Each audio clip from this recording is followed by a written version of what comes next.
जय श्री कृष्णा दोस्तों।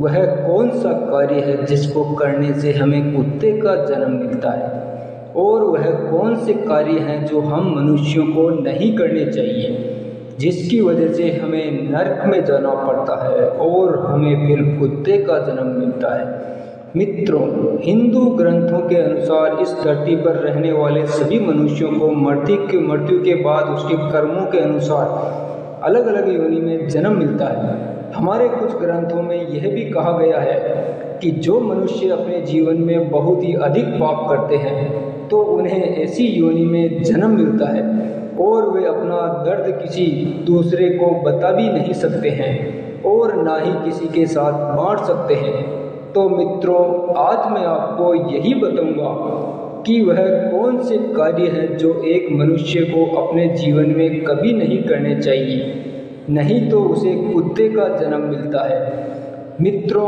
एक बार की बात है, माता लक्ष्मी भगवान विष्णु से मिलने जाती है और भगवान विष्णु से कहती है कि हे प्रभु, जब मैं आपसे मिलने आ रही थी तो मैंने देखा कि पृथ्वी लोक पर एक कुत्ता अपना कष्ट भरा जीवन जी रहा था और वह जहाँ भी जाता लोग उसे बहुत मारते हैं और उसे अपने खाने के लिए इधर उधर भटकना पड़ता है। इसीलिए प्रभु, इसे देखकर मेरे मन में एक प्रश्न उठ रहा है और मैं चाहती हूँ कि आप मेरे इस प्रश्न का उत्तर दें। तो फिर भगवान विष्णु कहते हैं, हे देवी, तुम्हारे मन में जो भी प्रश्न है मुझे बिना किसी निसंकोच के पूछो, मैं तुम्हारे प्रश्न का उत्तर अवश्य दूंगा।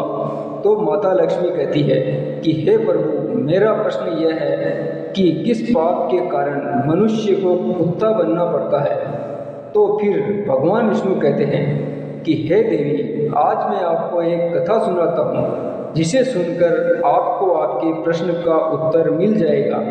इसीलिए हे देवी, तुम इस कथा को पूरे मन से सुनना। फिर माता लक्ष्मी कहती है, आप कथा सुनाइए प्रभु, मैं पूरे मन से इस कथा का श्रवण करूंगी। तो कथा को सुनाते हुए भगवान विष्णु कहते हैं कि हे देवी, एक समय की बात है, जब भगवान श्री कृष्ण अपनी सभा में बैठे हुए थे, तभी उन्हें एक कुत्ते के रोने की आवाज़ सुनाई दी।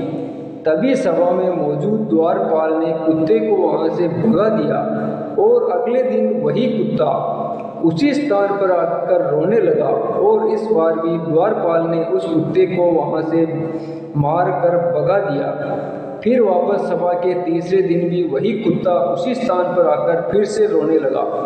तो फिर भगवान श्री कृष्ण ने मन में प्रश्न उठने लगा कि आखिर यह कुत्ता रोज रोज मेरे दरबार के बाहर आकर ही क्यों रोता है। और फिर भगवान श्री कृष्ण ने उस कुत्ते के रोने का कारण जानना चाहा। तो उन्होंने द्वारपाल से कहा कि उस कुत्ते को यहाँ बुलाकर लाओ। फिर द्वारपाल उस कुत्ते को बुलाने के लिए उसके पास गए और बोले कि हे स्वान, भगवान श्री कृष्ण ने आपको अपने दरबार में बुलाया है। तो कुत्ता बोला, हे द्वारपाल जी, मुझे एक ऐसी योनि में जन्म मिला है जिसका ना तो मंदिर में, ना राजभवन, ना रसोईघर, ना गौशाला जैसे पवित्र स्थानों पर जाना मना है। आप भगवान श्री कृष्ण से कह दो कि वो स्वयं आकर मुझसे यहाँ मिल ले। फिर कुत्ते की बात सुनकर द्वारपाल ने जाकर भगवान श्री कृष्ण को सारी बात बता दी। ऐसा सुनकर भगवान श्री कृष्ण स्वयं उस कुत्ते के पास गए और उससे पूछा कि तुम रोज मेरे दरबार के बाहर आकर क्यों रोते हो। फिर कुत्ते ने भगवान श्री कृष्ण से कहा, हे प्रभु, मैंने कोई अपराध नहीं किया है, फिर भी एक साधु ने मुझे पत्थर से मारा है जिसके कारण मेरा एक पैर टूट गया है और अब मुझे बहुत पीड़ा हो रही है। मैं सही तरह से चल भी नहीं पा रहा हूँ और इसी कारण से मैं रोज आपके दरबार में आकर रोता हूँ। उस कुत्ते की इस प्रकार की पीड़ा को देखकर प्रभु श्री कृष्ण को बहुत दुख हुआ और उन्होंने उस साधु को अपने दरबार में बुलाया और उससे कहा कि क्या यह सत्य है कि तुमने इस कुत्ते को पत्थर मारा है जिसके कारण इसका एक पैर टूट गया है, और इसने ऐसा क्या अपराध किया था जिसके कारण तुमने इस बेजुबान जानवर का पैर तोड़ दिया। भगवान श्री कृष्ण की बात सुनकर वह साधु कहता है कि हे प्रभु, जब मैं भिक्षा के लिए रास्ते से जा रहा था तभी इस कुत्ते ने मेरी भिक्षा को मुंह से छू लिया था और इसी कारण से मुझे क्रोध आ गया और मैंने रास्ते से पत्थर उठाकर इस कुत्ते को मार दिया, जिससे इसका पैर टूट गया। फिर साधु की बात सुनकर भगवान श्री कृष्ण ने साधु से कहा कि क्या आपको पता है कि यह एक ज्ञान विहीन पशु है। यह अपना पेट भरने के लिए ऐसा करते हैं और इनके अंदर इतनी अकल नहीं होती है। इनको यह पता रहे कि ऐसा नहीं करना चाहिए और अगर इस कुत्ते ने आपके अन्न को छू लिया था तो इसमें कोई इतना बड़ा अपराध नहीं है और ऐसा करना तो इनकी स्वाभाविक प्रवृत्ति है और आपने इतनी सी बात के लिए कुत्ते को इतनी बड़ी सज़ा नहीं दे सकते हैं। और रही बात अपराध की, तो अपराध इसने नहीं, अपराध तो आपने किया है, जो एक साधु महात्मा होकर भी इस बेजुबान कुत्ते का पैर तोड़ दिया, इसीलिए आप इसके अपराधी हैं। और फिर भगवान श्री कृष्ण कुत्ते से कहते हैं कि यह साधु तुम्हारा अपराधी है और तुम जो चाहो वह सज़ा इसको दे सकते हो। तो भगवान श्री कृष्ण की यह बात सुनकर उस कुत्ते ने भगवान श्री कृष्ण से कहा, हे प्रभु, आप इस साधु को किसी राज्य का राजा बना दिया जाए। तो फिर भगवान श्री कृष्ण ने उस कुत्ते की बात को स्वीकार करके उस साधु को राजा के वस्त्र पहनाकर एक पालकी में बिठा दिया और उस साधु को एक महल में ले गए, वहाँ उसको राजा बना दिया।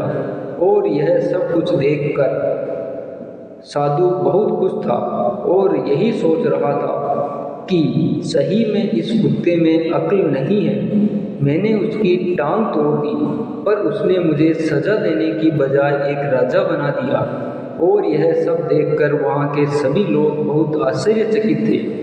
फिर लोगों ने भगवान श्री कृष्ण से पूछा कि हे प्रभु, इस कुत्ते ने इस साधु को सज़ा देने की बजाय एक राज्य का राजा क्यों बना दिया, जबकि उस साधु ने कुत्ते का पैर तोड़ दिया था। फिर सभी की बात सुनकर भगवान श्री कृष्ण ने कहा, इसका जवाब आप स्वयं उस कुत्ते से पूछिए कि आपने उस साधु के साथ ऐसा क्यों किया, उसे सज़ा देने की बजाय उसे राजा क्यों बना दिया। तब सभी लोग उस कुत्ते के पास गए और उस कुत्ते से पूछा कि आपने साधु के साथ ऐसा क्यों किया। तो वह कुत्ता मुस्कुराते हुए बोला कि तुम जानना चाहते हो कि मैंने उस साधु को सज़ा देने की बजाय उसे महल का राजा क्यों बना दिया। तो सुनो, यह अन्याय करने वाला राजा और घर पर पहुँचे याचक को भगाने वाला और दूसरे की संपत्ति को हड़पने वाला और किसी गरीब पर अत्याचार करने वाला मरकर अगले जन्म में कुत्ता ही बनता है। और यह एकदम सत्य है, इसमें कोई संकोच करने वाली बात नहीं है। फिर कुत्ते ने कहा कि मैं भी पिछले जन्म में एक राजा था और मैंने गरीबों को खूब सताया था और उनकी मेहनत का सारा धन हड़पा था। मैं भी लोगों के साथ अन्याय करता था, जिसके कारण मुझे इस जन्म में कुत्ते का जीवन मिला है और उन्हीं पापों का फल मैं अभी भोग रहा हूँ। मैंने उस साधु को इसलिए राजा बनाया है ताकि उसे भी अगले जन्म में कुत्ते का जीवन मिले और तब उसे पता चलेगा कि एक कुत्ते की ज़िंदगी कैसी होती है और उसे अपना पेट भरने के लिए कितने लोगों की मार खानी पड़ती है। और हम कुत्तों का जीवन इतना आसान नहीं होता। फिर कथा को आगे सुनाते हुए भगवान विष्णु कहते हैं कि हे देवी, यह वही लोग हैं जो पाप धोने के लिए गंगा में जाते हैं और फिर वहाँ से आकर वापस पाप करना शुरू कर देते हैं। तो फिर माता लक्ष्मी कहती है कि हे प्रभु, अगर गंगा में पाप नहीं धुलते हैं तो फिर वहाँ जाते ही क्यों हैं। तब भगवान विष्णु कहते हैं कि हे देवी, गंगा जी में वही पाप धुलते हैं जो अनजाने में हो जाते हैं। जानबूझकर किए गए पाप तो कभी भी नहीं धुलते हैं। हे देवी, गंगा जी में स्नान करने से वही इंसान पवित्र होता है जिसका कि मन साफ हो। प्रत्येक मनुष्य को अपने कर्मों का फल अवश्य मिलता है। इसीलिए दोस्तों, अगर हम किसी को दे नहीं सकते तो उसको कष्ट देना भी बहुत बड़ा पाप होता है। इसीलिए दोस्तों, आपसे हाथ जोड़कर विनती करता हूँ कि अगर आपके घर पर कोई कुत्ता आता है तो आप उसको रोटी नहीं दे सकते हो तो कोई बात नहीं, लेकिन उसको कष्ट भी नहीं देना चाहिए। किसी भी बेजुबान जानवर को मारना भी नरक में जाने के समान है। तो मित्रों, अब आप इस कथा के माध्यम से समझ गए होंगे कि किसको कुत्ते का जन्म मिलता है। अगर आपको मेरा यह वीडियो पसंद आया हो तो कमेंट्स में जय श्री कृष्णा अवश्य लिखें और आगे भी इसी प्रकार की जानकारी के लिए चैनल को सब्सक्राइब करें। जय श्री कृष्णा, जय श्री राम।